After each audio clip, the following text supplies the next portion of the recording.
Alright, guys, we finna watch this Claude whatever his name is. R.I.P. to R.I.P. to him. You know, condolences to his family, all that good stuff. But this is the last interview, so we finna go on get into this. What's the foundation? How did this all start for you? I just didn't want to be a truck driver like my dad. No disrespect, but, I know that knew that my dad got up every day, and by the time we got up, he was already gone, and by the time we went to bed, he wasn't back. And I just Right. thought there's got to be more to me, to my life, than what I my feel you dad's on doing. that. And we didn't have much. Just like Darren was saying, we grew up. Getting two brothers, correct? Yeah. One handicapped brother that never lived home, so that was always sort of a real dark cloud. Sergey, is that Sergey? Yeah. Yeah. It was really challenging for mom and dad, and a sister that sang. She was very gifted and helped us through our hockey needs, sort of paying the bills and buying sticks and doing whatever she could, playing in the band, and she contributed a whole lot to my growth as a hockey player. But I love the game. I love the Canadians. I love watching hockey. Strangely enough, I never played baseball. Played a little So football. hockey is a Canadian sport. I ain't never knew that.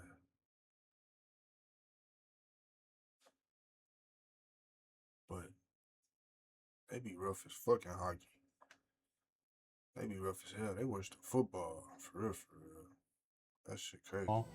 American football? I Is it played some baseball. American football or soccer are we talking here? No, talking about American Okay. football, and loved to spike guys when they were down. I was probably just another. It started young then. It Okay. started Demon young. out there. So what was the team for you that you grew up? Montreal. Oh, okay. Grew up idolizing. I was a defenseman all the way to first year midget, or actually second year Bantam. I played up, and then they converted me to from very offensive defenseman. I should have stayed back there. Who's your guy? I think I would have got paid more.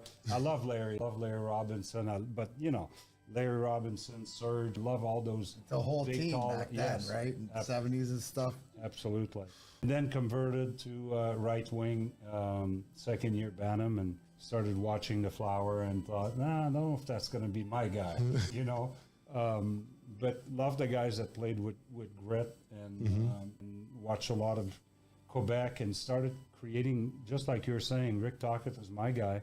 I started watching Quebec, Montreal, the big rivalries, and then I was not going to play center, but I loved the way Dale Hunter played, and I thought I think I can be that guy, and on the wing, and. Great. So let me ask you this. I mean, at what point did you realize that hockey was going to be your ticket? What point did that become a realization for both of you? Let's start with you. Well, my goal was, I grew up in a small town. We had a junior B team, very competitive program, but that was my dream. That was my goal. So I thought, I'm going to make my way. And this guy moved from Ottawa.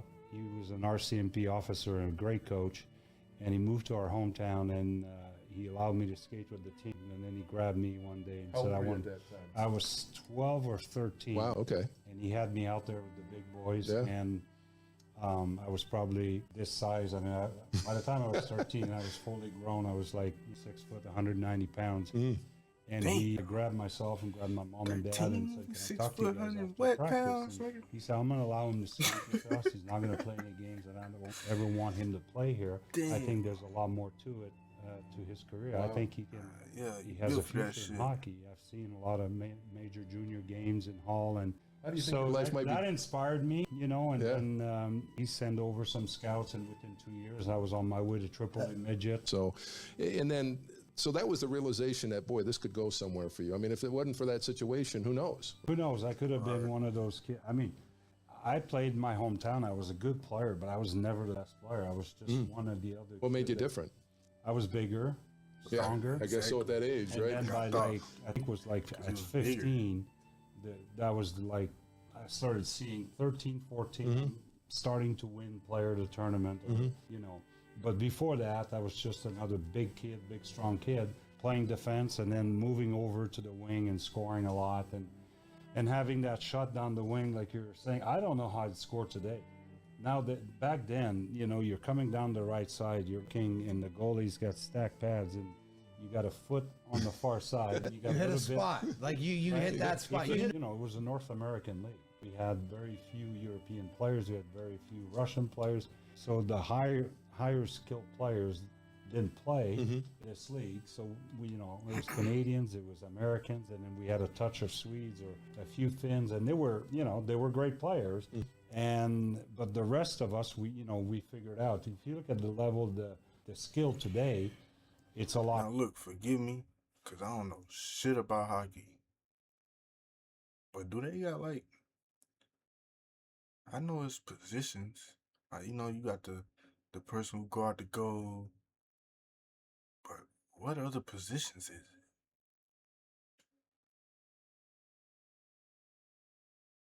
Let me know in the comments. Higher if you look at the level of physical play. I mean, players are protected. There's rules in place that are protecting the players. I happen to watch a period of a conference finals about 2 months ago on the internet, and I think I could have been. I mean, I ran Mike Vernon over twice. That was when he was in Calgary. I just came out of the corner, and he's there. He's in his crease, and I ran right over him. He's looking at the refs. How could you not call that? I think I could have been called for 10 minors in one period. That's how different the game was back then. It's just, we had to figure out a way. For me, I fought a ton in junior. I was a bleeder. I'd come out of a fight, the fans would be standing up, and I'd be cut for 12 here and Somebody there. look at you, you start bleeding, basically. Yeah, and so, you know, you're proud, you fight, you win the fight, but the next day you're black and you're blue and Stitches, a broken nose again. And I thought, I got to do better than that. I'm going to piss them off. I'm going to make him chase me. They're all going to want to fight me, but I'm going to pick my spots. I'm going to do it when I have to.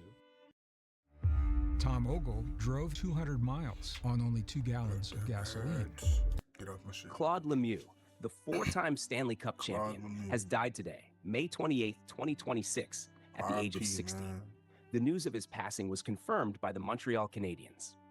Born on July 16, 1965, in Buckingham, Quebec, Lemieux leaves behind one of the most memorable careers in NHL history.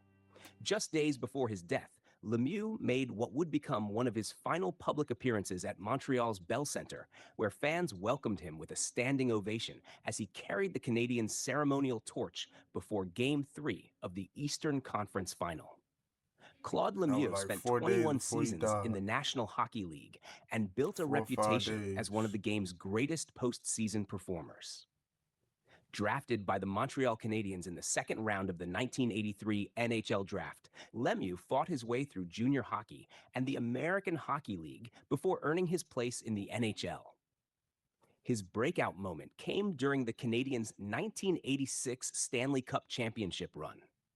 Although he had played only a limited role during the regular season, the young forward exploded in the playoffs, scoring 10 goals and helping Montreal capture another championship title.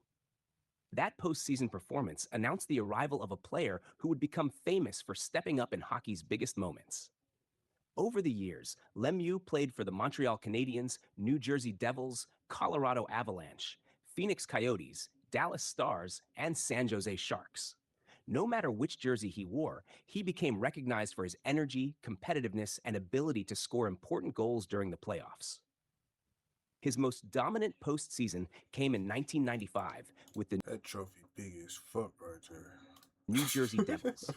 Lemieux scored 13 goals in 20 playoff games and helped the Devils win the first Stanley Cup championship in franchise history.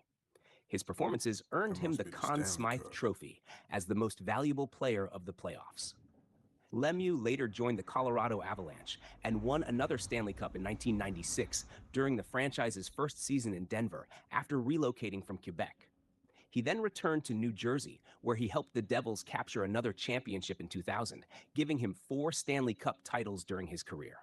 By the time he retired, Lemieux had played 1,215 NHL games, recording 379 goals, 407 assists, and 786 points. He also appeared in 234 playoff games and scored 80 postseason goals, numbers that placed him among the NHL's greatest playoff performers. That's hard with hockey. While he was respected for his ability to win, Lemieux was also one of the can't league's goddamn most skate right on controversial my eyes. players.